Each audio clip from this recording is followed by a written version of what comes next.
স্বাগত জানাচ্ছি বাংলা ভিশনের নিয়মিত আয়োজন সংবাদ পর্যালোচনামূলক ও বিশ্লেষণধর্মী অনুষ্ঠান নিউজ অন ভিউজে।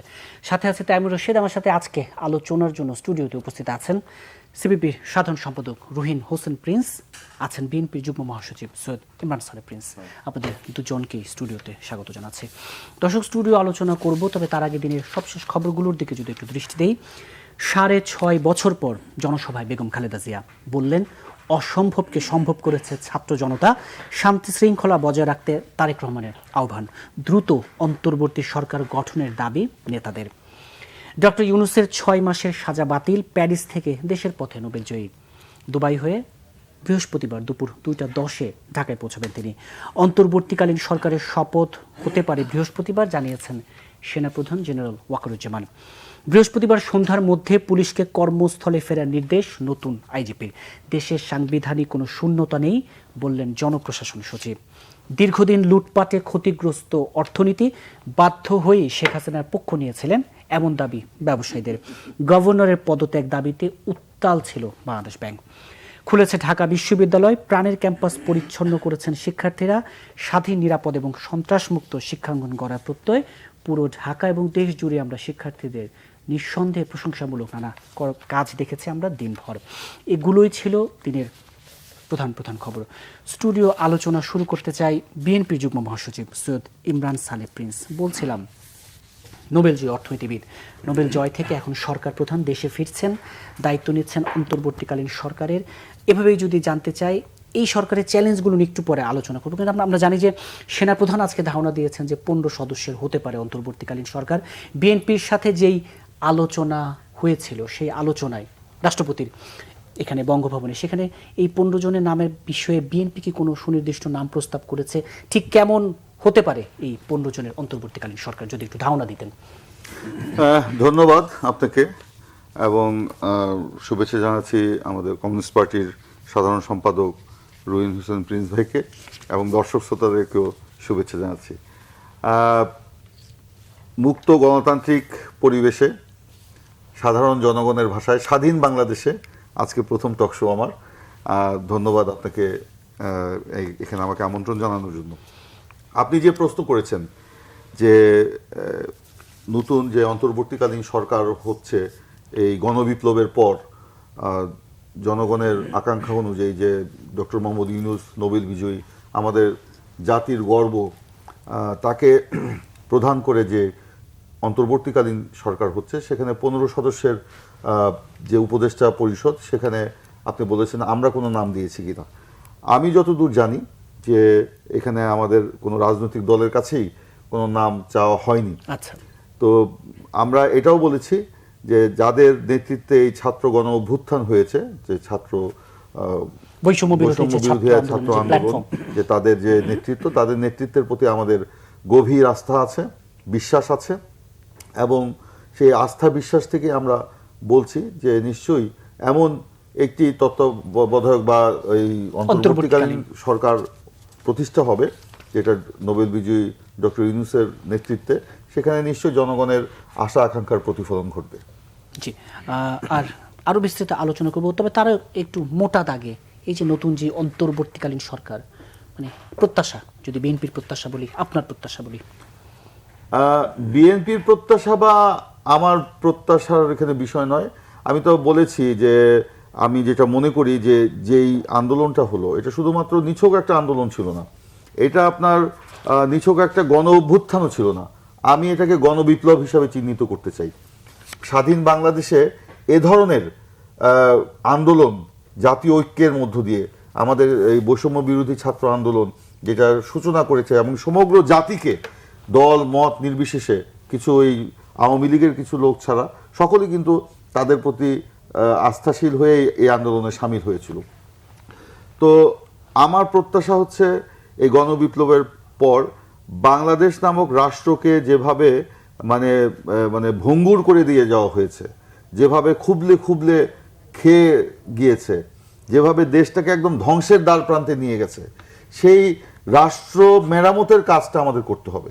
এবং সকলের যে আকাঙ্ক্ষা, যে গণতান্ত্রিক যে একটা ব্যবস্থা, যেটা আমাদের মহান মুক্তিযুদ্ধের যে চেতনা ছিল, যে সাম্য, সামাজিক ন্যায় বিচার এবং মানবিক মর্যাদা, সেটার প্রতিষ্ঠার জন্য এই অন্তর্বর্তীকালীন যে সরকার তারা যাত্রা শুরু করবে। হ্যাঁ, কোনো রাজনৈতিক সরকার ছাড়া সেটা সম্ভব নয়, জনগণের প্রতিনিধিত্বশীল সরকার ছাড়া সেটা বাস্তবে পূর্ণাঙ্গভাবে এটার মানে দেওয়া সম্ভব নয়, এটার মানে কি বলা যায় পরিণতি দেওয়া সম্ভব নয়।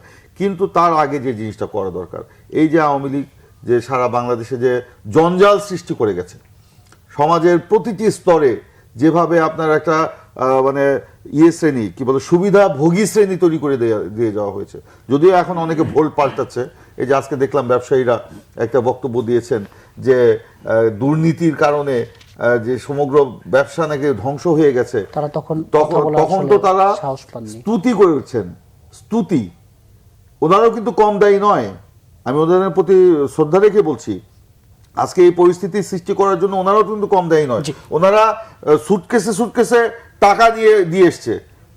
তা আজকে এই পরিণতির জন্য কিন্তু ওনারা দায়ী নয়। এই যে ব্যবসা বাণিজ্য ধ্বংস হয়ে গেছে, প্রতিটা স্তরে যে একটা মানে সুবিধাভোগী শ্রেণী করা হয়েছে, এবং সেখানে দলীয় যে একটা আওয়ামীকরণ করা হয়েছিল, আত্মীয়করণ করা হয়েছিল, এই জঞ্জালগুলো পরিষ্কার করে একটা নিরপেক্ষ সুষ্ঠু নির্বাচন, যেটা সমগ্র জাতি তো বটেই, সমগ্র বিশ্বের কাছে গ্রহণযোগ্য হবে, বিশ্বাসযোগ্য হবে, এবং যেটা জনগণের ভোটে প্রতিনিধিত্বশীল সরকার হবে, যে যত তাড়াতাড়ি সম্ভব সেই কাজটি এই অন্তর্বর্তীকালীন সরকার করবে। আপনার কাছে আবার আসবো।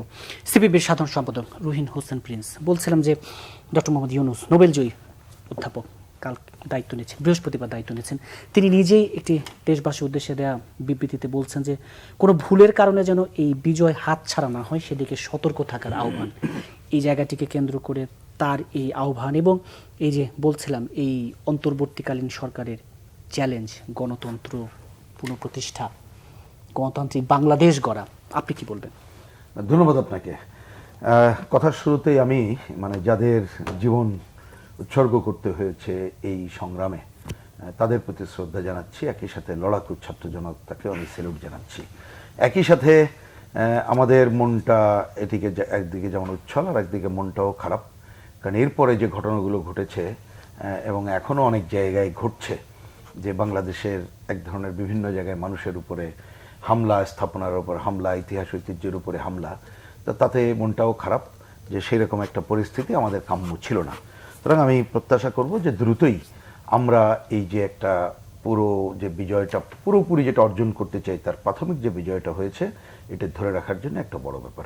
আমি এই কথাটাকেই যদি কোট করে বলি, যে এই শব্দটা ধরুন কে বললেন তার থেকে যদি আমরা বিবেচনা করি, কথাটাকে গুরুত্বপূর্ণ, যে বিজয় আমরা যেভাবেই অভিহিত করি না কেন, এইটা ভুলের কারণে যাতে হাতছাড়া না হয়, তাহলে সেইটা বিবেচনা করলে আমি আমাদের লেফটদের পক্ষ থেকে যে কথাটা আমরা বারবার বলেছি, মানে আমরা এখানে লড়াই বলেছি যে একদিকে স্বৈরাচার উচ্ছেদ করতে হবে, সাথে সাথে স্বৈরাচারী ব্যবস্থার বদল করতে হবে। তাহলে আপনার ঘটনার সাথে সাথে দরকার হচ্ছে পুরো ব্যবস্থা বদলের কাজটা করা। আমরা যদি ওই কাজটা করতে পারি তাহলেই আপনি বলতে পারবেন যে একটা সফল হলো। এখন এইখানে দাঁড়ায় যে ব্যবস্থা বদলের কাজটা করবে কারা? এখন যে অন্তর্বর্তীকালীন সরকার, তাদের উপরে কি আমরা পুরোটাই ছেড়ে দেবো? না, সেইটা আবার বোধহয় কারেক্ট বোধ হয় না, এটা রাজনীতিক হিসেবে আমরা সেটা মনে করি না। এইটা করতে হবে রাজনীতিবিদদের, এবং বাংলাদেশে আমাদের যে সংবিধান আছে সেইখানে যে এক মানুষের এক ভোট, তার মধ্যে দিয়ে নির্বাচিত প্রতিনিধিরাই করবেন, সেই কাজটা করতে হবে। তাহলে কিন্তু এখন প্রশ্ন হচ্ছে, তাহলে কি আমি কালকেই সে কাজ করব? যে ন, তার কারণটা হচ্ছে যে কথাটা যদি এরকমভাবে বলি, যেটা উনি বললেন যে জঞ্জাল তৈরি, এই জঞ্জাল এই সময় অনেক হয়েছে। শুধু তাই না, আমাদের মুক্তিযুদ্ধের পরে বিভিন্ন সময়ে যদি হিসাব করি, এই জঞ্জালটা অনেক দিন ধরে তৈরি হয়েছে। তার একটা বড় ব্যাপার আছে, আমি সব আলোচনা করছি না, অনেকবার এখানে আলোচনা করছি। একটা হচ্ছে অর্থনৈতিক ব্যবস্থা, যে আপনি যদি লুটপাটের ধারার অর্থনৈতিক ব্যবস্থা বহাল থাকে, তার উপরে দাঁড়ায় কিন্তু লুটপাটের ধারার রাজনীতি হয়, মানে দুর্বৃত্তায়িত অর্থনীতি দুর্বৃত্তায়িত রাজনীতির জন্ম দেয়, এইরকমের জায়গা। তাহলে আপনাকে সেই নিচ থেকে এনে সব জায়গাটা করতে হবে। তো এখন সবটা তো আর এটা তো অনির্বাচিত সরকার, তার উপরে তো এটা বর্তাবে না। কিন্তু আমরা চাইবো যে ন্যূনতমভাবে যে তারা কতগুলো ট্রেন্ড সেট করার কাজ করুক। তার মধ্যে ধরুন একটা বড় কাজ কি, যে এখন যে আইন শৃঙ্খলা পরিস্থিতির যে অবনতি, যে ঘটনা ঘটছে, এটাকে দ্রুততার সাথে নিয়ে আসতে হবে। আমাদেরকে অনেকগুলো সাংবিধানিক প্রতিষ্ঠান আছে, আমি আর নাম উচ্চারণ করে সংখ্যা বাড়াচ্ছি না, বিচার বিভাগ থেকে শুরু করে আমার দুদক থেকে শুরু করে নির্বাচন কমিশন, এভরিওয়্যার আপনাকে এইখানে দীর্ঘদিন যেগুলো একেবারে ভেঙে পড়েছে, এটা আগেও ছিল, এই সময় আরো বেশি হয়েছে, যে সেইগুলোকে কিভাবে এইখানে কোনো দলীয়করণের চিহ্ন থাকবে না, যোগ্যতার ভিত্তিতে, ন্যায্যতার ভিত্তিতে সংবিধান যে দায়িত্ব পালন করার কথা বলেছে সেই জায়গাগুলো তারা করার জায়গায় যাবে। তাহলে ওইটা গড়ে তোলার কাজটা করতে হবে। আর সবচেয়ে বড় কাজ যেটা হবে, যেটা আমরা এই আন্দোলনের শুরুতে আমাদের পার্টির পক্ষ থেকে, আমাদের বাম জোটদের পক্ষ থেকে বলে আসছিলাম, যে রাজনৈতিক সমস্যার সমাধানের জন্য এক মুহূর্ত দেরি না করে পদত্যাগ করো এবং রাজনৈতিক দল, আন্দোলনকারী দলগুলোর সাথে কথা বলে, গণতান্ত্রিক দলগুলোর সাথে এবং অন্যদের সাথে কথা বলে কিভাবে একটা নির্বাচন ব্যবস্থা সংস্কার করে ভালো নির্বাচনে যাওয়া যায় সেই কাজ করো। তার মানে আমি বলতে চাইছি যে একটা বড় কালমিনেট করবে আপনি একটা নির্বাচন ব্যবস্থা সংস্কার করে একটা ভালো নির্বাচনে যাওয়ার কাজটা করা। সুতরাং সেই কাজটা করবে কারা? এখন যেটা আমরা দেখলাম যে বৈষম্য বিরোধী যে ছাত্র নেতৃবৃন্দ, তারা বলছে তাদের সাথে কথা বলেই তারা নাকি টিম করছে। আমি নাকি শব্দটা কেন বললাম একটু আসি। এবং প্রথমে দেখলাম যে আমাদের সেনাপ্রধান তিনি অনেক দলকে আমন্ত্রণ জানালেন এবং তার মধ্যে এইখানে আমাদের আইনিভাবে নিষিদ্ধ দলও ছিল, বিতর্কিত দলও ছিল। যাই হোক, সেটা হয়তো অন্য প্রশ্ন করতে পারি, আমরা সেটা পরে নিয়ে এটা আলোচনা করতে পারি। কিন্তু আমরা মনে করি যে এইখানে যে গণতান্ত্রিক আন্দোলনকারী শক্তির সাথে এইটা যদি কথা বলে এই কাজটা করা যেত, সেটা সবচেয়ে ভালো হতো। কিন্তু আমরা দেখলাম এই গ্যাপটা রয়ে গেছে। তা সেইটা নিয়েও আমি কথা আর বাড়াতে চাই না। কারণ অনেকে এটা ভুল বোঝাবুঝি হয়। আমি দেখলাম টেলিভিশনে স্ক্রলে আসলো যে সব রাজনৈতিক দলের সাথে কথা বলে হয়েছে। আমাদের জানা, আমাদের সাথে তো কোনো কথাবার্তা হয় নাই। কথা হচ্ছে ছাত্র নেতৃবৃন্দ তাদের সাথে কথা বলে। কিন্তু আমাদের পয়েন্টটা হচ্ছে এইটাকে আমরা দেখতে চাইবে একটা টিম হিসাবে। কারণ একটা মনে রাখতে হবে, ঘটনার পেছনে কিন্তু অনেক ঘটনা থাকে। আমরা ঘটনার সামনেরটা দেখছি, পেছনেরটা অনেক কিছু এখনো দেখতে পাচ্ছি না। কিন্তু আমরা যেন পেছনে কোনো জিনিসটা না দেখি, তাহলে যতটুকু বিজয় হয়েছে সেটা কিন্তু হাতছাড়া হয়ে যাবে। সুতরাং এই জায়গাটা যদি না দেখতে হয়, তাহলে ছাত্র নেতৃবৃন্দ যতটুকু তারা তাদের বুঝ অনুযায়ী বলেছে সেই দাবি পূরণের সাথে সাথেই যে কথাগুলো বললাম, ন্যূনতম এই কাজ করতে হবে। আর একটা কাজ, এইটা আসলেই সূচনাও করে দিতে হবে। এইটা দেরি করলে হবে না। সেটা হচ্ছে একটা ভঙ্গুর অর্থনীতির উপরে আমরা দাঁড়িয়ে আছি। আমাদের দেশের লুটপাটের ধারা এমন জায়গায় চলে গেছে, আমরা জানি কি পরিমাণ টাকা পাচার হয়ে গেছে, কি পরিমাণ টাকা ঋণ খেলাপি হয়ে গেছে, ব্যাংকগুলো ফোকলা হয়ে গেছে, আমাদের একটা দুর্নীতির আঁকড়ায় পরিণত হয়ে গেছে। এবং সহজে যদি বলি, একেবারে ছোট্ট কথা, আমি যেমন আপনাদের এখানে আসার পরে নিচে যখন নামলাম, জিজ্ঞেস করতেছে একটা সাধারণ মানুষ যে আপনারা তো অনেকদিন আন্দোলন করছেন, আমরা কিন্তু এই যে চাঁদাবাজ, নতুন চাঁদাবাজের জন্ম হচ্ছে, এটা একটু বলেন। তার মানে এইটাকে আর একটু বড় দিয়ে আমি দেখলাম যে ওই ভাই যেটা দেখছে যে এক চাঁদাবাজের জায়গায় আর এক চাঁদাবাজের দখলদারিত্ব হচ্ছে, তাহলে এই জায়গায় যেমন পরিবর্তন রিপ্লেস, তাহলে সেটা যেমন করা যাবে না। আর পুরো অর্থনীতিটা যদি চাঁদাবাজের অর্থনীতির উপরে দাঁড়িয়ে থাকে, তাহলে কিন্তু দেখবেন রাজনীতিটাও চাঁদাবাজির রাজনীতি। আমি এটা সরলীকরণ করে বললাম। তাহলে এই জায়গায় অর্থনীতির এই জায়গাটা হাত দিতে হবে। অন্ততপক্ষে এই পজিটিভ ট্রেন্ডগুলো ওনারা সেট করে দিয়ে দ্রুততার সাথে এইগুলো করেই নির্বাচন ব্যবস্থা সংস্কার করে একটা নির্বাচন করে গণতান্ত্রিক প্রক্রিয়ার মধ্যে যাবেন, সেটাই আমাদের প্রত্যাশা থাকবে। সৈয়দ ইমরান সালে প্রিন্স, এই যে ভুলের কারণে বিজয় হাতছাড়া না হয় জায়গাটা আপনিও বলবেন। আর এই যে বেশ কিছু মোটা দাগের বিষয়, আইন শৃঙ্খলা পরিস্থিতি, সাংবিধানিক কাঠামো, যেই সাংবিধানিক যেসব প্রতিষ্ঠান একবারে কাঠামোগতভাবে ভেঙে গেছে, নির্বাচন ব্যবস্থার সংস্কার। আর আমি একটু যুক্ত করতে চাই, মানে বলা হচ্ছে যে শেখ হাসিনার চলে যাওয়া কিন্তু এইটা একটি বার্তা দেয় যে শুধু আর্থসামাজিক অগ্রগতির হলে, বা এই যে আর্থসামাজিক অগ্রগতি এবং গণতান্ত্রিক মূল্যবোধের মধ্যে একটা ভারসাম্যের জায়গা, এই জায়গাটিতে যদি জি, প্রথমে আপনি বলেছেন যে কোনো ভুলের কারণে যদি ডক্টর ইউনূস সাহেবের বক্তব্য, ডক্টর ইউনূস সাহেব বলেছেন যে কোনো ভুলের কারণে যেন আমাদের বিজয় হাতছাড়া না হয়। অবশ্যই আমাদেরকে অত্যন্ত সতর্ক থাকতে হবে। ষড়যন্ত্র কিন্তু এখনো শেষ হয়নি। আমরা বিভিন্ন জায়গায় ষড়যন্ত্রের গন্ধ শুনতে পাচ্ছি। এই ষড়যন্ত্র বিভিন্ন জায়গায় হচ্ছে, কারণ এই যে পতিত স্বৈরাচার আওয়ামী লীগ, শেখ হাসিনা, তারা কিন্তু, আমি তো আগেই বলেছি, সমাজে রন্ধ্রে রন্ধ্রে তারা একটি সুবিধাভোগী শ্রেণী তৈরি করে গেছে, যারা এই জনগণের সম্পদ লুট করে, দুর্নীতিবাজ এরা, মানে কোটি কোটি টাকা না, শত শত কোটি টাকার আপনার সম্পদ গড়েছে। তারা তো এই সম্পদ দিয়ে এই যে আছে জনগণের যে বিজয়, এটাকে নস্যাৎ করার চেষ্টা করবে। আজকে ধরেন সারা দেশে যে কিছু অস্থিরতার কথা আমরা শুনছি বিভিন্ন জায়গায়। হ্যাঁ, একটা গণবিপ্লবের পরে যখন মানে স্বৈরশাসনের অবসান ঘটে, তারপরে জনগণের ক্ষোভ বিক্ষোভ থেকে এরকম কিছু হতেই পারে, যদিও আমি এটাকে সমর্থন করি না। তারপরেও বাংলাদেশে যেটা হয়েছে গণবিপ্লবে, অন্যান্য দেশে গণবিপ্লবের পর যেগুলো হয়েছে, বাংলাদেশে যা হয়েছে সেটা কিছুই না। অন্যান্য দেশে যা ঘটেছে সেই তুলনায় কিছু না। তারপরেও বাংলাদেশে যা ঘটেছে আমি এটাকে সমর্থনও করি না। কিন্তু এটা কেন ঘটেছে? এই যে গত 15 বছরের এই শেখ হাসিনার শাসনের বিরুদ্ধে মানুষের যে পুঞ্জীভূত ক্ষোভ, তাদের যে আপনার দুর্নীতি, স্বেচ্ছাচারিতা, লুটপাট, মানুষের উপর অত্যাচার, নির্যাতন, নিপীড়ন, এই যে রাষ্ট্রীয় এবং দলীয় সন্ত্রাস করে মানুষকে একেবারে নির্যাতনের শেষ সীমায় নিয়ে যাওয়া, এই যে আপনারাই গণমাধ্যম, আপনারা কি কোনোভাবে স্বাধীনভাবে কথা বলতে পারতেন? আপনারা বিভিন্নভাবে যখন স্বাধীনভাবে কথা বলার চেষ্টা করতেন, সাথে সাথে ফোন আসতো, সাথে সাথে আপনাদের এখানে লোক চলে আসতো। এই আন্দোলনের সময় তো আপনার টেলিভিশন 4 বার বন্ধ করে দিয়েছিল। আপনার টেলিভিশন, এই যে টেলিভিশন টক শো করছে, কয়েক মিনিটের জন্য বন্ধ করে দিয়েছে, কারণ আপনারা কিছু দেখানো বলার চেষ্টা করেছেন। তো এই যে শাসনের বিরুদ্ধে মানুষের যে ক্ষোভ, সেই ক্ষোভের কিছু বহিঃপ্রকাশ ঘটেছে।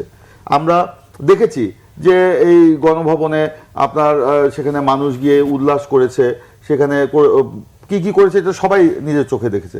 আপনার সংসদ ভবনে বা আওয়ামী লীগের যারা দুর্নীতিবাজ, খুনি, এদের খুঁজতে মানুষ লেগেছে। কেন? এই ক্ষোভের বহিঃপ্রকাশ ঘটেছে। যেমন ধরেন শেখ মুজিবুর রহমানের স্ট্যাচু আপনার ভাঙছে কেন? মানুষের শেখ হাসিনার প্রতি যে ক্ষোভ, কারণ শেখ হাসিনা বাংলাদেশকে শেষ করে দিয়ে গেছে। আজকে বলা হয় আওয়ামী লীগ নামক প্রতিষ্ঠানকে শেখ হাসিনা পচে গলিয়ে শেষ করে দিয়ে গেছে।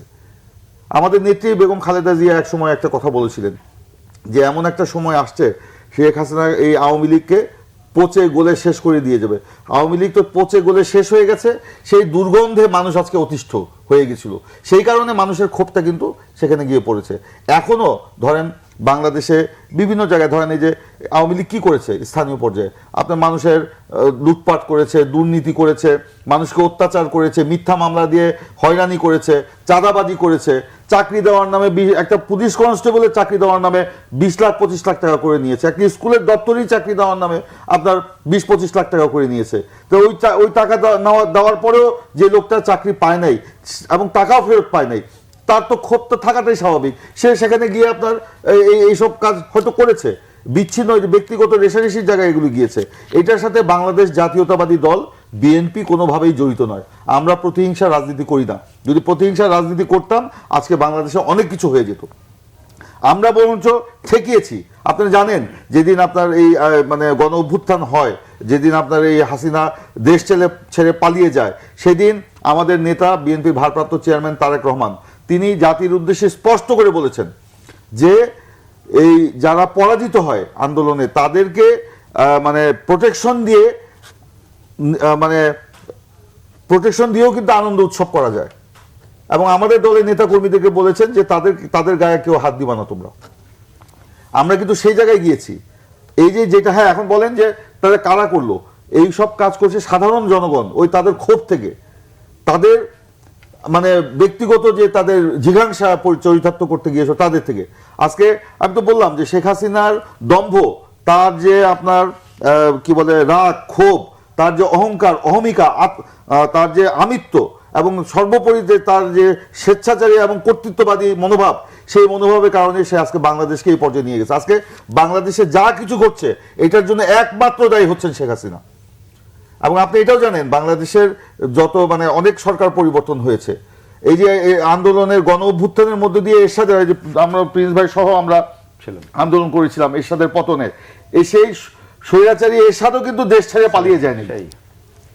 স্বৈরাচারী এরশাদও কিন্তু দেশ ছেড়ে পালিয়ে যায়নি, তিনি কারাবরণ করেছেন, বলছেন আমি কেন দেশ ছেড়ে পালাবো। কিন্তু শেখ হাসিনা দেখেন কত স্বৈরাচার, মানে আমি তো বলবো ইতিহাসের নিকৃষ্টতম স্বৈরাচার, ধিকৃত স্বৈরাচার। না হলে তিনি দেশ ছেড়ে পালিয়ে যান কেন? ওনার পরিবার নিয়ে পালিয়ে গেছেন, ওনার দলের নেতাকর্মীর কথা উনি ভাবেন নাই। কালকে না পরশুদিন দেখলাম ওনার সুপুত্র জয়, তার কি নাম ওনার, সজীব ওয়াজেদ জয়, যিনি শেখ হাসিনার উপদেষ্টা ছিলেন, কত লক্ষ টাকা নাকি বেতন নিতেন তিনি সেটা। এবং তার বিরুদ্ধে নাকি আমেরিকায় এখন FBI তদন্ত করতেছে, তার ওখানে যে 6টা বাড়ি কি বলে খামার বাড়ি কিভাবে হলো। তো তিনি ওখানে দম্ভক্তি করছেন যে কি বলে বাংলাদেশের জনগণ বেঈমান। আজকে বাংলাদেশের জনগণ বেঈমান বলছেন তিনি, যে তার মাকে নাকি তার মা দেশের জন্য নাকি এত উন্নয়ন করেছে। এত যদি উন্নয়ন করে মানুষ খেপলো কেন? মানুষের পেটে ভাত নাই, তার মা এবং সে তার পুরো পরিবার এবং যেভাবে দুর্নীতি করে লুটপাট করেছে, বাংলাদেশে কোনো স্বৈরশাসক এত দুর্নীতি করেনি, লুটপাট করেনি। এই তো আমরা তো জানতে পারতেছি, আজকে বেলারুশে তাদের সম্পদ, ফিনল্যান্ডে তাদের সম্পদ, আমেরিকায় তাদের সম্পদ, ব্রিটেনে তাদের সম্পদ, দুবাইয়ে তাদের সম্পদ, এই তো বের হবে। আমি তো বললাম যে নিকৃষ্টতম স্বৈরাচার। মানুষের ক্ষোভ কেন আছো? এইসব কারণেই। এই টাকা কার? আমার আপনার টাকা। চুরি করেছে। এই যে ব্যবসায়ীরা আজকে বলছে স্তুতি, ওনারা সুটকেস ভরে ভরে টাকা দিয়ে আসছে শেখ হাসিনাকে, জয়কে এবং তার দলের লোকদেরকে। আজকে এগুলো তো বের হতে শুরু করেছে। এই যে আমাদের নেত্রী বেগম খালেদা জিয়া, বিএনপি চেয়ারপারসন বেগম খালেদা জিয়া, উনি বলেছিলেন না যে আওয়ামী লীগ পচে গলে দুর্গন্ধ ছড়াবে, তাই তো হচ্ছে আজকে। সে কারণেই বলবো, এই যে প্রিন্স ভাই বললেন যে নতুন চাঁদাবাজি যেন সৃষ্টি না হয়। এই নতুন চাঁদাবাজ কারা? একটু আগেই তো আপনার সামনে আপনার একজন কলিগ বলে গেল যে রাজবাড়িতে সেখানে আপনার আওয়ামী লীগের একজন এমপির বাড়িতে যে দখল হয়েছে, সেখানে আপনার তার যে কি বলে কারখানা লুটপাট হয়েছে, পরে তার সেখানে সাংবাদিকরাই তদন্ত করে দেখলো এটা আওয়ামী লীগেরই কর্মী। কেন ওই লুটপাট করলো আওয়ামী লীগের কর্মীরা? কারণ ওই এমপির দ্বারা হলো তারা নিগৃহীত ছিল, তারা আপনার নিষ্পেষিত ছিল। এই দায়িত্ব তো বিএনপি নিবে না। জি, রুহিন হোসেন প্রিন্স, এই যে প্রতিহিংসার রাজনীতি, নিকৃষ্টতম স্বৈরাচার, পচে গলে দুর্গন্ধ, এবং সাম্প্রতিক সময় বিশেষ করে এই যে শেখ হাসিনার চলে যাওয়ার পর, পালিয়ে যাওয়ার পরে দেশে যেই অর্থেও একটু অরাজক পরিস্থিতি তৈরি হলো, সেই জায়গাটায় আরেকটু সতর্ক থাকার, এবং পুলিশের চেইন অফ কমান্ড তো অনেকটা আমরা দেখলাম রীতিমতো ভেঙেই পড়েছে। এবং আমি শিরোনামে বলছিলাম যে বৃহস্পতিবার সন্ধ্যার মধ্যে তাদেরকে কর্মস্থলে, এই যে সার্বিক এই জায়গাটায় আসলে রাজনৈতিক দলগুলোর আরো দায়িত্বশীল ভূমিকা রাখার সুযোগ ছিল কিনা? প্রথমত হচ্ছে এই যে সময় ঘটেছে, এই ঘটার পর অ্যাকচুয়ালি বেশি দায়িত্ব পালন করার পরিস্থিতিটা ছিল না, এটা পরিষ্কার বুঝে নিতে হবে। দীর্ঘদিনে যে বললাম যে অর্গানাইজেশনগুলো প্রতিষ্ঠানগুলো গড়ে না ওঠায়, তাদেরকে দলীয়করণ করা, দলীয় স্বার্থ, ব্যক্তি স্বার্থ, গোষ্ঠী স্বার্থ ব্যবহার করাতে যেখানে চলে গেছে, তার অনিবার্য ফল এটা। তারপরও হতো যদি শান্তিপূর্ণভাবে, আমি শান্তিপূর্ণ শব্দটা বোধগম্য অর্থে বলতাম, যে একটা সংকট যখন হয়েছে, জনগণ যখন চাচ্ছে না তাকে, সে যদি একটা শান্তিপূর্ণভাবে পদত্যাগ করে এর একটা রাজনৈতিক সমাধানের দিকে আগাত, তখন একটা পর্যায়ে ছিল। কিন্তু সেইটা যখন না করে মানুষকে হত্যার মতো জায়গাতে বেছে নিল, অতিরিক্ত বল প্রয়োগের মতো অতিরিক্ত বল প্রয়োগ, এই ঘটনায় আর মানুষের যে ক্ষোভ, সেই ক্ষোভের বহিঃপ্রকাশের পরে এই জায়গাটা তো সুযোগ ছিল না। সুযোগ তাদের ছিল, যদি বলেন ওই আইন শৃঙ্খলা বাহিনী, তারা যদি ওই ধরনের একটা যোগ্যতা অর্জন করতে পারত, তারা যদি চলে না যেতে হতো তাহলে হতো, কিন্তু সেই বাস্তবতা ছিল না। এবং এটা তো দুঃখজনক, এটা তো খুবই সত্য ভাই, যে ধরুন যে পুলিশদের, আমি জানি না যে কয়েকশো থানাতে তো এই ধরনের আক্রমণ হয়েছে, পুলিশ ভাইরা অনেকে মারা গেছে, কিন্তু সাধারণ পুলিশের তো অনেক কিছু করণীয় ছিল না, তারা তো ওয়ার্ডার ফলো করে, তাদের তো জীবন দেওয়াটা আমাদের কাম্য না। কিন্তু বলছি সবচেয়ে ইতিহাসের বড় শিক্ষা কি জানেন? ওই যে সবাই বলে পুরনো কথা, ইতিহাস থেকে কেউ শিক্ষা নেয়, কেউ ইতিহাসের বড় শিক্ষা নেয় না। তো এখন এগুলো এই ধরনের শাসকদের কারণে আসলে আজকে এই ধরনের পরিস্থিতিটা হয়। আর এই শাসকরা, ওই যে কথাটা বলছি, কথাটা একটু কঠিন মনে হবে, আবারও রিপিট করতে হচ্ছে, আপনি যখন অর্থনীতিটা দুর্বৃত্তায়িত ধারার অর্থনীতি হয়, তাহলে রাজনীতিটা হয় দুর্বৃত্ত ধারার। আপনি যতক্ষণ ওইটা ভাঙতে না পারবেন ততক্ষণ হবে না। ধরুন আমি একটা ছোট উদাহরণ দিই, এখানে আলোচনার মধ্যেও যা আসলো বা দেখলে দেখবেন, এই যে দখলদারিত্ব বা যে জায়গাগুলো যেই করুক না কেন, আমি এখানে নাম তো আমরা কে করছে আমরা তথ্য জানি না, আমরা সেই আলোচনায় যাইনি। তাহলে এটা হয় কি, প্রথমে আপনি যে মনে করতেছেন আমার অর্থ বৃত্ত এগুলো করতে হবে, এই টাকা এই পরিমাণ হচ্ছে যে আপনি পাচার দেশে রাখতে পারছেন না, পাচার করে যাচ্ছেন, এবং নিজের টাকা কামাইয়ের জন্য আপনি সরকারি দল বিভিন্ন জায়গায় আপনি যাচ্ছেন, ব্যক্তি সম্পর্ক রক্ষা করছেন, তার মধ্য দিয়ে হচ্ছে। এই যে স্তুতি গাওয়ার খবর কে না জানে, আপনি আগের দিন পর্যন্ত বলেন বিপক্ষে কোনো লোক খুঁজে পেয়েছেন? উপরের দিকে সাধারণ মানুষ ছাড়া, ক্ষুব্ধ মানুষ ছাড়া পান নাই। কিন্তু আপনি দেখেন এখন আস্তে আস্তে সবই উল্টে যাবে। তাইলে হচ্ছে আমি বলছি যে এই কথাগুলো আমরা জানি, সবাই কম বেশি সবাই জানে, সাধারণ ভালো জানে, কিন্তু এর থেকে এই এত বছরের বাংলাদেশে, মুক্তিযুদ্ধের মধ্য দিয়ে অর্জিত বাংলাদেশ, সেই জায়গায় যদি আমরা আগাতে দেরি করি, তাহলে আজকে তরুণ সমাজ, তারাও কিন্তু আজকে অনেক ক্ষেত্রে যে পজিটিভ রোল প্লে করছেন, তারাও একটা হতাশার জায়গায় যাবে। দেখেন আজকে মুক্তিযুদ্ধের অপব্যবহারের কারণে আজকে মুক্তিযুদ্ধ সম্পর্কেও তো অনেক কোশ্চেন হচ্ছে। এটা তো আকাঙ্ক্ষা ছিল না। আমরা যদি মুক্তিযুদ্ধ তার প্রকৃত চেতনা তাদের সামনে তুলে ধরতে পারতাম, তাহলে তারাই আফোর্ড করতো, এবং আমি আশা করি এই তরুণ প্রজন্মই মুক্তিযুদ্ধকে আফোর্ড করবে। মুক্তিযুদ্ধ যে এসেন্স সেইটাকে দিতে পারে না। মুক্তিযুদ্ধ নামে আমি যদি লুটপাটটাই সামনে হয়, মুক্তিযুদ্ধ নামে গোষ্ঠীতন্ত্র যদি সামনে হয়, মুক্তিযুদ্ধের নামে যে যদি আপনি সামাজিক ন্যায় বিচার না থাকে, মুক্তিযুদ্ধের নামে যদি সাম্য না থাকে, বিশেষ ব্যক্তি গোষ্ঠীর থাকে, যেটা আমার সংবিধান পারমিট করে না, তাহলে তো বায়াস্ট হইতেই পারে। তাহলে এই পুরো জায়গাগুলোকে ফিরিয়ে আনতে গেলে যে জাগরণের মধ্য দিয়ে একটা স্বৈরাচারের পতন ঘটালাম, আমি মনে করি যে নতুন আর একটা জাগরণ ঘটাতে হবে এই পজিটিভ জায়গা থেকে। তার ট্রেন্ডটা আমরা খুশি হব যদি অন্তর্বর্তীকালীন সরকার সেটা সেট করতে পারে, এবং সেক্ষেত্রে আমাদের দিক থেকে বক্তব্য থাকবে, আমরা লেফটরা বলেছি যে এই স্বৈরাচারের পতন হয়েছে, কিন্তু স্বৈরাচারী ব্যবস্থার পরিবর্তন না হওয়া পর্যন্ত এবং পূর্ণ গণতান্ত্রিক অধিকার প্রতিষ্ঠা না হওয়া পর্যন্ত আমাদের সংগ্রাম চলবে।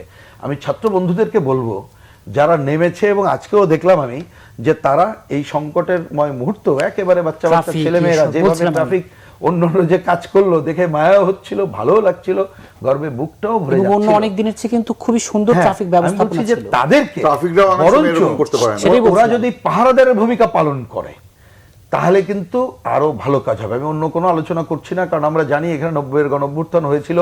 90-এর গণঅভ্যুত্থানে ধরেন যে রাজনৈতিক দলের 3 জোটের রূপরেখা আলোচনা ছিল, মানে নাই অন্য জিনিস, কিন্তু 90-এর গণঅভ্যুত্থানের মধ্য দিয়ে বহু ছাত্র নেতাদের এমন এমন আকাঙ্ক্ষা চলে এসেছিল, সেটা কিন্তু ওই চেতনাকে ধূলিসাৎ করেছিল, ব্যক্তি চিন্তা চেতনা এবং ব্যক্তিগত অবয়বটা বাড়ানোর কাজ করেছিল।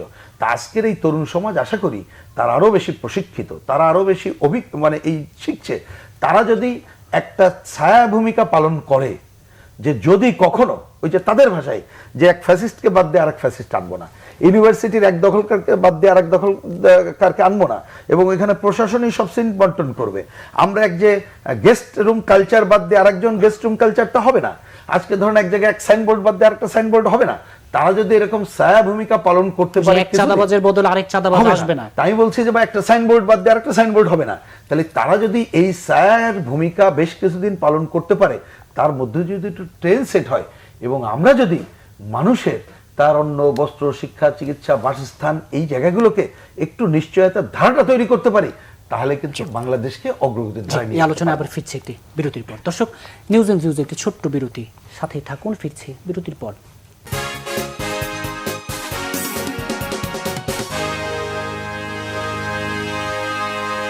বিরতির পর আবারও স্বাগত জানাচ্ছি নিউজ এন্ড ভিউজে। সৈয়দ ইমরান সালি প্রিন্স, দীর্ঘ 6.5 বছর পর জনসম্মুখে বিএনপি চেয়ারপারসন বেগম খালেদা জিয়া, বিএনপির একজন পোর খাওয়া নেতা হিসেবে আপনার অনুভূতির কথা তো নিঃসন্দেহে ব্যক্ত করবেন।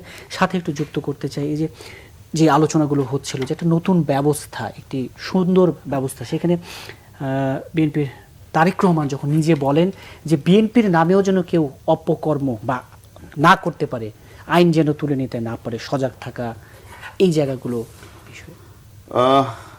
আপনি ঠিকই বলেছেন যে দীর্ঘ প্রায় 6.5 বছর পর জাতি বেগম খালেদা জিয়ার কণ্ঠ শুনতে পারলো, এবং তিনি ভাষণ দিয়েছেন। বেসিক্যালি তো এভার কেয়ার হাসপাতালের সিসিইউ কেবিন থেকেই তিনি বক্তব্যটা দিয়েছেন আর কি। একজন কর্মী হিসাবে আমার যে অনুভূতি, আমরা যেটা বলি যে সেই মঞ্চে বলেন কিংবা নিচে যারা বসা ছিলেন তারা বলেন, কেউ কিন্তু চোখের পানি ধরে রাখতে পারেনি বেগম খালেদা জিয়াকে এভাবে দেখে বা তার বক্তব্য শুনে। সবাই খুশিতে বলেন কিংবা ওনার এই অবস্থা দেখে বলেন কান্নায় ভেঙে পড়েছে। তার অশ্রুসিক্ত নয়নে বেগম খালেদা জিয়ার বক্তব্য তারা শুনেছেন। কারণ এই বেগম খালেদা জিয়া তো এই হাসিনার ব্যক্তিগত কি বলবো রাজনৈতিক প্রতিহিংসার শিকার। এটা আমরা আগেও বলেছি। শুধুমাত্র বেগম খালেদা জিয়াকে উনি কেন অপছন্দ করতেন জানেন? যে বেগম খালেদা জিয়ার জনপ্রিয়তা এত, ওনার জনপ্রিয়তা নাই। বেগম খালেদা জিয়া নিরপেক্ষ নির্বাচনের মধ্য দিয়ে জিতে আসতে পারে, ওনাকে ডামি নির্বাচন কিংবা রাতে নির্বাচন করে ওনাকে জিততে হয়। বেগম খালেদা জিয়াকে জনগণ আস্থায় রাখে, বিশ্বাসে রাখে, ওনাকে জনগণ আস্থা বিশ্বাসে রাখে না। এই কারণেই বেগম খালেদা জিয়াকে উনি যেভাবে হোক দমানোর চেষ্টা করেছেন। বেগম খালেদা জিয়াকে তো উনি অনেক প্রস্তাব পাঠিয়েছিলেন বিভিন্ন মাধ্যমে। বেগম খালেদা জিয়া তো ওনার কাছে মাথা নত করেন নাই। কারণ বেগম খালেদা জিয়া যদি একটু হাসিনার সাথে একটু যদি আপোষ করতো, বেগম খালেদা জিয়া আজকে তার বিরুদ্ধে মামলা হয় না, রায় হয় না, জেলে যেতে হয় না, এবং এরকম পরিণতি ওনার হতে হয় না। চিকিৎসার জন্য উনি বিদেশেও যেতে জি, পারেন। এই জায়গাটি একটু জেনে নিতে চাই। আমরা জানি যে বেগম খালেদা জিয়ার পাসপোর্ট তাকে ফেরত দেওয়া হয়েছে উন্নত চিকিৎসার জন্য বিদেশে। অবশ্যই আমি বিষয়টি একটু যদি আসছি। পরিষ্কার তো করুন। আমি আসছি শুধু বেগম খালেদা জিয়া দেশের প্রশ্নে, জনগণের প্রশ্নে, গণতন্ত্রের প্রশ্নে এবং মানুষের অধিকারের প্রশ্নে শেখ হাসিনার সাথে সে আপোষ করেন নাই। তিনি প্রস্তাব করেছিলেন যে আবারও একটা নির্বাচন হোক, বেগম খালেদা জিয়া অংশগ্রহণ করুক, আরেকটা টার্ম শেখ হাসিনা ক্ষমতায় থাকতে চায়, বেগম খালেদা জিয়া বিরোধী দলের নেত্রী থাকুক। বেগম খালেদা জিয়া বলেছেন জনগণ যদি আমাকে কোনো সিট না দেয় আমরা সংসদে তো যেতেই পারবো না, ওনাকে বলেন একটা ফেয়ার নির্বাচন দেওয়ার জন্য, ওনাকে বলেন একটা নিরপেক্ষ সরকারের অধীনে নির্বাচন দেওয়ার জন্য। জনগণ যদি আমাকে সরকারে বাদ দেন, বিরোধী দলে যদি আমাকে না বসায় আমি বসবো না। শুধু ওই কারণে বেগম খালেদা জিয়াকে আপনার মিথ্যা মামলায় রায় দেওয়া হয়েছে, জেলে যেতে হয়েছে, তাকে 25 মাস জামিন ছাড়া থাকতে হয়েছে, তার হাসপাতালে তাকে সুচিকিৎসা দেওয়া হয়নি, দেশের বিশেষজ্ঞ চিকিৎসারা তাকে বিদেশে চিকিৎসার জন্য পাঠানো হয়েছে, ওনাকে দেয় নাই এই হাসিনা। তো তার চেহারা দেখে আজকে সবাই কেঁদেছে। তারপর আমরা বেগম খালেদা জিয়ার জন্য দোয়া করি, উনি অত্যন্ত অসুস্থ অবস্থায় আছেন, তাকে সরকার মুক্তি দিয়েছে, আমরা ধন্যবাদ জানাই। এবং এই মুক্তি দেওয়ার মধ্য দিয়ে বেগম খালেদা জিয়ার প্রতি এই সরকার সুবিচার করেছে, কারণ বেগম খালেদা জিয়ার প্রতি যে অবিচার করা হয়েছিল এই সরকার সেটা রহিত করেছে। বিদেশে চিকিৎসার বিষয়টি যদি হ্যাঁ, আপনি পাসপোর্টের কথা বলেছেন যে হ্যাঁ আমরা সরকারের কাছে বলেছিলাম, সরকার সাথে সাথেই একদিনের মধ্যে পাসপোর্ট দিয়েছে। এবং ওনার জানেন যে উনি এখন বর্তমানে অবস্থা মানে ওনার খুব একটা ভালো না। উনি যখন ফ্লাই করার মতো ওনার অবস্থা হবে, উনি যখন মনে করবেন যে উনি যাবেন, উনি অবশ্যই চিকিৎসার জন্য যাবেন। আর আরেকটা কথা আপনি বলেছেন যে তারেক তারেক রহমান রহমান আজকে যে বার্তাটি বিএনপি ভারপ্রাপ্ত দিয়েছেন। চেয়ারম্যান যে তারেক রহমান, উনি বলেছেন যে এই বিশৃঙ্খলা থামাতে হবে এবং আমাদের দলের নেতাকর্মীদেরকে বলেছেন যে আমরা যেন এলাকায় এলাকায় গিয়ে আমরা মন্দির পাহারা দিই, কারণ হিন্দুদেরকে উপরে আক্রমণের একটা গুজব ছড়ানো হয়েছে, কিন্তু কোথাও এরকম আক্রমণ হয়েছে বলে আমাদের জানা নেই। সেখানে আমরা পাহারা দিচ্ছি লাঠি নিয়ে, শুধু আমরা না, অন্যান্য রাজনৈতিক দল তারাও কিন্তু, যে ওনারা যেখানে যেখানে আছেন ওনারাও কিন্তু পাহারা দিচ্ছেন, অন্যান্য এমনকি মাদ্রাসার শিক্ষক ছাত্ররাও পাহারা দিচ্ছে, যে ছাত্ররা আমরা ব্যবসায়ীদের পাহারা দিচ্ছি, এমনকি আওয়ামী লীগের যারা লোকজন আছে, যারা নিরীহ যে লোকজন আছে, যারা আসলে আওয়ামী লীগের সব খারাপ তো বলবো না, কিছু অংশ তো আছে ভালো, তাদেরকেও আমরা বলেছি যে আপনাদের কোনো সমস্যা নেই, আমরা পাহারা দিচ্ছি। তারেক রহমান বলেছে এই বিশৃঙ্খলাকারীরা যাতে বিশৃঙ্খলা সৃষ্টি করতে না পারে সে সজাগ থাকুন। প্রশাসনকে উনি সহযোগিতা করতে বলেছেন এবং পুলিশের প্রয়োজনীয়তার কথা উনি বলেছেন। সব পুলিশ যে খারাপ সেটা বলেন নাই, পুলিশের কিছু অংশ আওয়ামীকরণে করার ফলে পুলিশের আজকে বদনাম। মানুষ আজকে পুলিশকে দেখতে পারে না কেন বলেন তো? শুধুমাত্র এই আওয়ামী লীগের নেতাদের কারণে, কারণ আওয়ামী লীগের নেতারা তাদেরকে স্বাধীনভাবে কাজ করতে দেয়নি, আওয়ামী লীগের নেতারা তাদেরকে দমাতে চেয়েছে, তারা আওয়ামী লীগের নেতারা এই পুলিশকে দিয়ে আমাদের বিরুদ্ধে অত্যাচার করিয়েছে, সাধারণ মানুষকে আপনার নিগৃহীত করেছে, সে কারণে তো আজকে মানুষ পুলিশকে দেখতে পারে না। তারপরে তারেক রহমান বলেছেন পুলিশকে দরকার আছে, পুলিশকে কাজে ফেরার আহ্বান জানিয়েছেন, সহযোগিতা করার আহ্বান জানিয়েছেন, আমরা সহযোগিতা করতে চাই। এবং উনি আরেকটাও কথা বলেছেন যে বিএনপির নামে কেউ যেন কোনো অপকর্ম না করতে পারে, যদি কেউ অপকর্ম করে, যদি এরকম প্রমাণ পাওয়া যায় তাকে আমরা আইনের হাতে তুলে দিতেও রাজি আছি। আমরা আবারও বলছি এই যে ঘটনাগুলো ঘটছে এটার সাথে বিএনপি কোনোভাবেই সম্পর্কিত নয়, বিএনপি প্রতিহিংসার রাজনীতি চরিতার্থ করতে চায় না, যদি করত তাহলে আজকে আওয়ামী লীগ কোথাও খুঁজে পাওয়া যেত না। আমরা তারেক রহমানের আহ্বানে আমরা আস্থা রেখে, আমাদের শুধু তারেক রহমান নয়, বেগম খালেদা জিয়াও তো সেই আহ্বান জানিয়েছেন শান্তি শৃঙ্খলা রক্ষা করার জন্য। আমরা এলাকায় এলাকায় মাইকিং করছি, আমরা ব্যবসায়ীদেরকে বলছি যে আপনারা কোনো সমস্যা নাই, হিন্দুদের পাশে দাঁড়াচ্ছি, প্রশাসনের পাশে দাঁড়াচ্ছি, থানাও আমরা রক্ষা করছি, এরকমও অনেক ব্যাপার আছে, আমরা এই অপকর্মের সাথে জড়িত নই। প্রিন্স, এই যে অনেক দিন পরে দৃশ্যপটে বেগম খালেদা জিয়া তারেক রহমানের বক্তব্য, এর তো মূল্যায়ন করবেনই, সাথে একটু যুক্ত করতে চাই, ঠিক উল্টো পৃষ্ঠায় যদি আমরা দেখি যে যাওয়ার পর থেকে শেখ হাসিনা দেশ ছাড়ার পর থেকে সজীবজের জন্য নানা বার্তা দিচ্ছেন, তবে আজকে সবশেষ যে বার্তা দিয়েছেন বার্তার ধরনটি কিন্তু পরিবর্তন হয়েছে। এই দুদিনই তিনি বলেছেন এক ধরনের অভিমান বলি, রাগ বলি, যাই বলি, তাদের আর এই পরিবারের এই রাজনীতির সাথে কোনো ইচ্ছে নেই। তবে সেই শেষ বেলায় এসে তিনি বলছেন যে নেতাকর্মীদের আশ্বস্ত করছেন, ঘুরে দাঁড়ানোর কথা বলছেন, তিনি তার পরিবার আছেন, এবং তিনি যে কথাটি বলছেন বাংলাদেশের গণতন্ত্র আসলে আওয়ামী লীগকে ছাড়া প্রতিষ্ঠা সম্ভব নয়, এই যে মন্তব্য। না, আমি শুধু এইটাই বলি, যেমন ধরুন আমরা এটা যেহেতু মুক্তিযুদ্ধের মধ্য দিয়ে অর্জিত বাংলাদেশ, যারা বাংলাদেশকে মানে না তারা বাদেই তো সবাইকে মিলেই তো আমাদেরকে করতে হবে রাজনীতি, এটা হচ্ছে পরিষ্কার কথা। তা সেই জায়গায় সেই রাজনীতিতে একটা গণতান্ত্রিক আবহাওয়া সব দলগুলোর মধ্যে চলে আসা দরকার, আমাদের দল সহ বটেই, এবং সবাইকে একটু তার রিভিজিট করা দরকার যার যার দলে। যদি আমি বাংলাদেশকে আগায় নেওয়ার কথা বলি, রিভিজিটটা আরও জরুরি হয়ে পড়েছে। দেখুন হয়তো আজকে তত মূল্যায়ন আমরা এখন আরও করতে হবে, যে আজকে দেখেন এত বড় একটা স্বৈর শাসকের বিরুদ্ধে সংগ্রাম, এটা কিন্তু কোনো রাজনৈতিক দলের সংগ্রাম শেষ বেলায় আর হলো না, হলো কিন্তু ছাত্রদের সাধারণ দাবির মধ্যে সংগ্রাম। পরবর্তীতে আমরাও এটার সাথে সমর্থন করার জায়গাটা গেলাম, কিন্তু আমরা তো কেউ এই আন্দোলনটাকে গড়ে তুলিনি। তার মানে দরকার ছিল এক ধরনের দীর্ঘদিনের স্বৈরশাসন অধিকারের দাবি আদায়ে তো একটা রাজনৈতিক সংগ্রাম এবং সেইটার মধ্যে দিয়ে করা। তাহলে মানে যে জনগণের আস্থা তো সেই জায়গায় চলে গেছে, তাহলে আপনি সেইটাকে তো ফিরিয়ে আনতে গেলে আমরা মনে করি বিএনপি তো আছেই, আওয়ামী লীগ তো নিষিদ্ধ দল না, তাকে তার মতো করে রিভিজিট করতে হবে, করেই একটা গণতান্ত্রিক পরিবেশ যদি সবাই তৈরি করতে পারি তাহলে তার জায়গা হবে। কিন্তু এখানে আইনের শাসন প্রতিষ্ঠার বাইরে কোনোটা কিন্তু করা যাবে না, যার যার পানিশমেন্ট তাকে পেতে হবে, তার জায়গায় করতে হবে। সেই রকম একটা আবহাওয়া এটা আজকাল আমি আশা করছি না, পরিষ্কার কথা, সেটা আজকাল আপনি আশা করে লাভ নেই, অর্থাৎ রাতারাতি হয়ে যাবে, রাতারাতি হবে না, কিন্তু সেটা যার যার যদি রিভিজিট করে একটা যেতে পারি সেটা করতে হবে। একটা প্রসঙ্গ করে দেখুন, আমি আমার একেবারে গ্রাম অঞ্চলে আজকে ওখানে একটা ফোন করলো যে এই সংকটগুলো তৈরি হচ্ছে, তো জানেন যে একটু আগে বললাম, সবটা বলতে ইচ্ছা করে না, তা এটা বললাম যে আমি তো অল্প সময়ের জন্য আসতে পারি, কিন্তু ওইখানে এটা বলো যে অন্ততপক্ষে রাজনীতির একটা সহ অবস্থান কেন থাকবে না। আমরা এর আগে যেটা ছিল যে একই চায়ের দোকানে সেইখানে communist party, Awami League, BNP আমরা বসে চা খাবো, কিন্তু যার যার মত বলবো, মানুষ ঠিক করবে ভোটের সময় কাকে দেবে।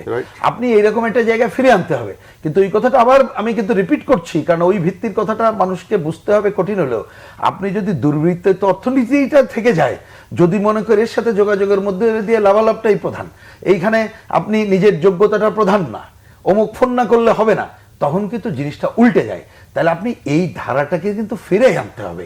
সেইটা ফিরে আনার জন্য ওই যে বললাম যে অন্তর্বর্তীকালীন যে সময়টা আমাদের সামনে থাকবে, ছাত্র ভাইরা যেটা গড়ে তুলেছে, আমি বলছি তারা যদি একটা মানে ওয়াচডগের ভূমিকা পালন করতে পারে, একটু মাঝখানে যদি অন্তর্বর্তীকালীন সময়টা আপনাদের প্রত্যাশা কেমন হবে, সেটা আমি কিন্তু শুরুতেই বলেছি যে অন্তর্বর্তীকালীন প্রথম কথা হচ্ছে এটা তো অন্তর্বর্তীকালীন সরকার, মনে রাখতে হবে, তাকে কালমিনেট করতে হবে কোথায়, একটা ভালো ইলেকশনের দিকে।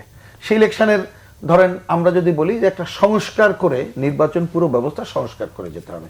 আমাদের এটাও ছোট্ট কথা, নির্বাচন ব্যবস্থা সংস্কার কি, ভোটে দাঁড়ানো এবং ভোট দেওয়ার অধিকার নিশ্চিত করতে হবে, এটা অনেকবার আলোচনা পরে করা যাবে।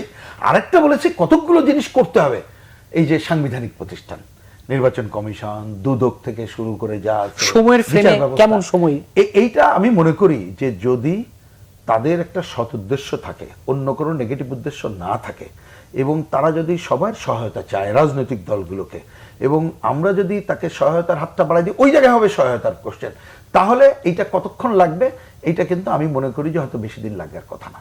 ওই টাইম ফ্রেম আমি বলে দিচ্ছি না, কিন্তু আমি মনে করি এটা খুব বেশি দিন লাগবে না। একটাই একটা বাংলাদেশে অন্যতম প্রধান প্রবলেম হয়ে দাঁড়িয়েছে অর্থনৈতিক সংকট, কোন জায়গায়, কিন্তু আমরা মনে করি অর্থনৈতিক সংকট চ্যালেঞ্জও খুব কঠিন হওয়ার কথা না। এই অর্থে সেটা হচ্ছে আমাদের দেশের যে গ্রামীণ জনগোষ্ঠী, দেখবেন ফসলের বেশি দাম না পেলেও কিন্তু কৃষক তার উৎপাদন বন্ধ করে না, ক্ষেত মজুর 12 মাস কাজ না থাকলেও কাজ করে, গার্মেন্টস শ্রমিকরা কম মজুরির পরেও কিন্তু তারা কাজ অব্যাহত রেখেছে।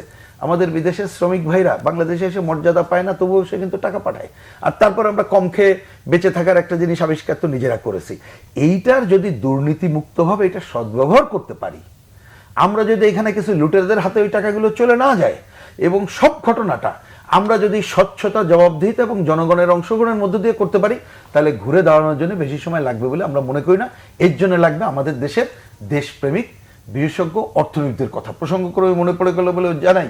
90-এর পরে এই আলোচনাটা অনেক সময় হয় না, এটা আজকে অনেকে না জানলেও জেনে রাখেন, 90-এর পরে কিন্তু অধ্যাপক রেহমান সোবহান, সর্বজন শ্রদ্ধ, উনার নেতৃত্বে আমাদের দেশের ইকোনমিস্ট অন্যরা বিনা পয়সায় আমরা যতটুকু জানি টাস্ক ফোর্স করে বিকল্প তারা কিন্তু তুলে ধরেছিলেন। তাহলে আজকে বাংলাদেশে সেই মানুষগুলোকে যদি আপনি আমন্ত্রণ জানান, দেখবেন তারা অল্প সময় পথ দেখিয়ে দেবে। এবং এইবার এমন কাজ করতে হবে, এই পথ থেকে যে বিচ্যুত হবে জনগণ তাকেও নো বলে দেবে। এই জায়গায় আরেকটা কাজ করা দরকার, যে কথাটা হয়তো আজকে ভারী শোনাবে, সেটা হচ্ছে কি বাংলাদেশের এই যে 53 বছরের রাজনীতিতে পাশ ফেল কারা করেছে জনগণ বেছে বের করুক, কিন্তু নীতিনিষ্ঠ রাজনীতির শক্তিকেও একটা সামনের দিকে চলে আসতে হবে। সেই রকমের যদি অল্টারনেট বিকল্প রাজনীতি না থাকে, যদি এইটার বদলে এইটা মানুষের কাছে there is a two, there is no other choice, তাহলে কিন্তু হবে না। সেই যেমন লেফটরা আমরা মনে করি যে আমাদেরকে রিভিজিট করতে হবে, আমাদেরও যদি কি বলে যে চলার পথে কোনো ভুল ত্রুটি থাকে, বা আমাদেরকে যদি আরো এই তরুণ প্রজন্মকে আস্থায় নিয়ে তাদের ভাষা বুঝতে আমাদের অসুবিধা হয়, সেইটাকে নিয়ে আমরাও যদি চলতে পারি, এইরকম যদি রাজনৈতিক দলগুলোর পজিশন দাঁড়ায়, তাহলে দেখবেন বাংলাদেশে অগ্রগতি হবে। এখানে আর একটা কথা বলে আমি শেষ করি, ব্যাখ্যায় যাচ্ছি না। মনে রাখতে হবে বাংলাদেশের ভূ রাজনৈতিক কারণে নানা দেশগুলো নানা ধরনের এইখানে কিন্তু বাংলাদেশের নানা ঘটনা ঘটাইতে চাইবে, বাংলাদেশের আধিপত্য বিস্তার করতে চাইবে, আধিপত্য বিস্তার করতে চাইবে। এই জন্য আমরা আমাদের আজকে এই যে ছাত্র জনতা যেভাবে একটা ঐক্যবদ্ধভাবে আমরা সংগ্রাম করলাম, এই জায়গায় দেশের স্বার্থ অক্ষুণ্ণ রাখার জন্যে, নিজের স্বার্থ না, ক্ষমতায় থাকার স্বার্থ না, ক্ষমতায় যাওয়ার স্বার্থ না, সেই জায়গায় আমাদের ঐক্যবদ্ধ থাকাটা একটা জরুরি কর্তব্য হয়ে দাঁড়াবে বলে আমরা মনে করি। সৈয়দ ইমরান সাহেব প্রিন্স, এই যে দেশের স্বার্থে ঐক্যবদ্ধ থাকা, পথ থেকে যে বিচ্যুত হবে তাকেও নো বলে দেওয়া, এবং আমি যদি সজীব ওয়াজেদ জয়ের বক্তব্যকে ধরি বলি, রাজনীতিতে সহাবস্থানের একটা জায়গা নিশ্চিত করা জায়গাটাতে যারা রাজনীতিক যখন ক্ষমতায় ছিলেন তখন তারা তো বিরোধী দলকে রাজনীতি করতে দেয়নি। বিএনপি সহ সব বিরোধী দলকে তারা দমন নিপীড়ন চালিয়ে শেষ করার চেষ্টা করেছিল।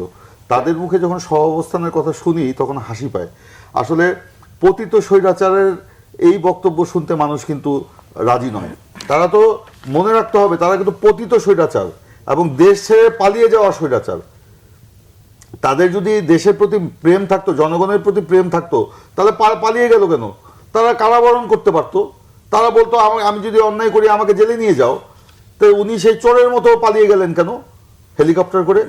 তাও আবার কোথায়? ভারতে, যে দেশ সম্পর্কে বলা হয় যে ভারতের আশ্রয়ে থেকে শেখ হাসিনা ভারতের দালাল হয়েছিলেন, সেই দেশেই তো উনি গেলেন। এখন তো শুনেছি আমরা মানে ব্রিটেনে যাওয়ার চেষ্টা করছেন, ব্রিটেন তাকে নো বলে দিয়েছে, তারা রাজনৈতিক আশ্রয় দিবে না হাসিনাকে। ইতিমধ্যে আমরা শুনেছি আমেরিকা তার ভিসা বাতিল করেছে। আবার শুনছি দুবাই এখন যাওয়ার চেষ্টা করছেন। শেখ হাসিনার দুনিয়া তো ছোট হয়ে আসছে, কোন দেশ তাকে গ্রহণ করতে চাচ্ছে না এখন। কারণ এরকম পতিত স্বৈরাচার গণ অভ্যুত্থান গণ বিপ্লবের মধ্য দিয়ে, অভাবনীয় বিপ্লবের মধ্য দিয়ে যার পতন ঘটেছে, তাকে আশ্রয় দিয়ে বাংলাদেশের জনগণের বিরাট ভাজন তারা হতে চায় না। পার্শ্ববর্তী দেশ সেটা হতে চায় কিনা আমার জানা নেই, যদিও তাদেরকে আশ্রয়ে রেখেছে। তো যাই হোক, সজীব ওয়াজেদের কথা বলেছেন, আসলে উনি তো মানে তথ্য মামা হিসাবে বাংলাদেশে পরিচিত। ওনার কাছে অনেক তথ্য আছে আমরা শুনি, কিন্তু উনি নিজেই একবার এক একটা তথ্য দিয়ে জাতিকে বিভ্রান্ত করছে। প্রথমে উনি বললেন যে আমার মা রাজনীতিতে আসবে না, তারপর বলে তার পরিবার আসবে না। আজকে আবার উনি বলছেন যে আমরা আওয়ামী লীগের স্বার্থে আসবো। আবার উনি বলেছেন যে কি বলেছেন যে এই আরেকটা কথা কি বলেছেন যে আপনাদের কি হবে তা আমার পরিবারের চিন্তার বিষয় নয়। আওয়ামী লীগের নেতাকর্মীদের উদ্দেশ্যে বলেছেন যে আপনাদের কি রাগে ক্ষোভে যে আওয়ামী লীগের কর্মীরা আরো হত্যা করলো না কেন, তার মাকে কেন টিকাতে পারলো না, এই জন্য বলেছেন যে আপনাদের কি হবে তা আমার পরিবারের চিন্তার বিষয় নয়। সেই লোক আবার বলছে যে আপনারা সাহস নিয়ে দাঁড়ান। আওয়ামী লীগকে উনি বলছেন যে আওয়ামী লীগকে শেষ করা যাবে না। আওয়ামী লীগকে শেষ করার জন্য তো তার মা সেই দায়ী। আওয়ামী লীগকে শেষ করার জন্য আওয়ামী লীগই দায়ী। এই আওয়ামী লীগকে শেষ করে দিয়ে গেছে, ধ্বংস করে দিয়ে গেছে। আওয়ামী লীগের কর্মীদেরকে সন্ত্রাসী বানিয়েছে, দুর্নীতিবাজ বানিয়েছে, লুটপাট বানিয়েছে, মানুষের চাঁদাবাজ বানিয়েছে, মানুষের সম্পদ লুটপাটকারী বানিয়েছে কে? ওনারাই বানিয়েছে। এই জায়গাটি বলছিলেন যে নিষিদ্ধ দল নেই, যদি প্রতিটা দল উনি বলেছিলেন যে 1 মিনিটের জন্য যেন কোনো অনির্বাচিত সরকার না আসতে পারে, এই জয় সাহেব বলেছিলেন। আজকে আবার বলছেন যে আজকে যারাই ক্ষমতায় আছে আপনাদের সাথে আমরা আলোচনা করতে চাই। বেহায়া, বেশরম, নির্লজ্জ, দেশকে ধ্বংস করে দিয়ে, দেশের মানুষকে ধ্বংস করে দিয়ে, দেশের সম্পদ চুরি করে লুটপাট করে তারা আমেরিকায় সম্পদ গড়ে, ফিনল্যান্ডের সম্পদ গড়ে, বেলারুশের সম্পদ গড়ে এখন তারা এইসব কথা বলছে। আজকে আমি বললাম তো, বাংলাদেশের এই পরিণতির জন্য শেখ হাসিনা, তার ছেলে এবং তার গোটা পরিবার এবং আওয়ামী লীগ দায়ী। এখন যা মানে বাংলাদেশের এখন যে পরিস্থিতি, এই পরিস্থিতি থেকে দেশকে গড়ে তোলার জন্য এবং সেখানে এই রাষ্ট্র সংস্কারের মধ্য দিয়ে আমাদের সকলের মনোজগতের পরিবর্তন ঘটিয়ে আমাদেরকে এই দেশটাকে সুন্দর দেশ হিসাবে গড়ে তুলতে হবে। তারুণ্যের যে মনের চিন্তা, সেটা আমাদেরকে ধারণ করতে হবে। তারুণ্যের মনের চিন্তাকে ধারণ করতে হবে। আমাদের মধ্যে সংস্কার দরকার। আমরা যারা রাজনীতি করি, অবশ্যই মনের পরিবর্তন দরকার। আমাদের নেতা কর্মী সমর্থকদের মধ্যেও সেটা আকাঙ্ক্ষা আছে। আমরা আশা করি, আমরা তো বলেছি যে আমরা রাষ্ট্র কাঠামো মেরামত করতে চাই, যে রাষ্ট্রকে এই আওয়ামী লীগ ভেঙে চুরমার করে দিয়ে গেছে, এবং সেটা আমরা বলেছি আমরা এককভাবে করতে চাই না। আমরা সকল দলের সম্মিলনে আমরা সর্বদলীয় সরকারের মধ্য দিয়ে আমরা জাতিকে একটি আমরা ন্যায়ভিত্তিক শোষণমুক্ত সমাজ, গণতান্ত্রিক সমাজ আমরা উপহার দিতে চাই। এই রাষ্ট্র কাঠামো মেরামত এবং সবশেষে যেটি বহুল প্রত্যাশিত নির্বাচন, বিএনপি ঠিক আসলে মনোজগতে কি কাজ করছে, ঠিক কেমন সময় বিএনপি দেওয়ার জন্য প্রস্তুত এই অন্তর্বর্তীকালীন? আমরা এটা বুঝলাম না আবার। এই অন্তর্বর্তীকালীন সরকারকে পুরো রাষ্ট্র কাঠামো যেটি ভেঙে পড়েছে সেটি পুনর্গঠন এবং দিন শেষে একটি গণতান্ত্রিক প্রক্রিয়ায় ফিরতে একটি যে নির্বাচন, গ্রহণযোগ্য নির্বাচন, সেই নির্বাচনের জন্য বিএনপি আসলে ঠিক কতটুকু সময়, যদি টাইম ফ্রেম বলি, এটা না, আমরা বলেছি যে 3 মাসের মধ্যে আমরা নির্বাচন চাই। কোনো অনির্বাচিত অন্তর্বর্তীকালীন সরকারের পক্ষে এই রাষ্ট্রকে বিনির্মাণ করা সম্ভব নয়। রাজনীতিবিদদেরকেই এটা নির্মাণ করতে হবে। সেই জন্য দরকার একটি নিরপেক্ষ, গ্রহণযোগ্য, বিশ্বাসযোগ্য ভোটারের উপস্থিতিতে নির্বাচন দরকার, এবং সেই নির্বাচনের মধ্য দিয়ে যারাই ক্ষমতায় আসবে একটি জনপ্রতিনিধিত্বশীল সরকার গঠন করে এই রাষ্ট্র বিনির্মাণের জন্য এবং গণতন্ত্রকে পরিপূর্ণ রূপ দেওয়ার জন্য কাজ করতে হবে। জি, হাতে একেবারে সময় নেই। জি, রুহিন হোসেন প্রিন্স, এক বাক্যে বা একটু অল্প সময়। আমি আপনি কথা শুনতে একটা আলোচনা হয়তো করি নাই, কারণ টোটালি তো আলোচনা খুব জরুরি আমি মনে করি। এটা মনে রাখা দরকার, আমরা আজকে যতই আলোচনা করি এখানেই, এইবারে যে একটা হত্যাযজ্ঞ সংঘটিত হয়েছে ভয়াবহ। আপনি শেখ হাসিনা থাকা পর্যন্ত এবং তারপরেও কতগুলো ঘটনা ঘটেছে, প্রতিটি হত্যাকাণ্ডের ঘটনা খুঁজে বের করা দরকার এবং তার বিচার। রাইট, এটা আমরা সমর্থন করি। এটা একটা খুব জরুরি ঘটনা। এটা আমি সেনাপ্রধানও কিন্তু এই কথাটি বলে, খুবই জরুরি। প্রত্যেকটি ঘটনার বিশ্বাসযোগ্য তদন্ত হতে হবে। দেখুন মানুষ কি চায়, ধরুন আপনি, আমি বা সাধারণ মানুষ, সে চায় আমি রাস্তাতে হেঁটে যাব, আমার কোনো চাঁদাবাজি থাকবে না, একটা ব্যবসায়ী, আমার কেউ চাঁদাবাজি হবে না, তারপরে আপনি সব চাঁদাবাজি মুক্ত হবে এবং মানুষ মিনিমাম মানুষের মর্যাদাটা পাবে। এইটা জরুরিভাবে এটা কায়েমের জন্য সবাইকে আমাদের কাজ করতে হবে, না হলে মনে রাখতে হবে ইতিহাস কাউকে ক্ষমা করবে না। জি, আপনাদের দুজনকে আজকে স্টুডিওতে সময় দেওয়ার জন্য ধন্যবাদ। দর্শক, নিউজ এন্ড ভিউজ আজ এই পর্যন্ত। আগামী পর্ব দেখার আমন্ত্রণ রইল। সে পর্যন্ত ভালো থাকুন, সুস্থ থাকুন।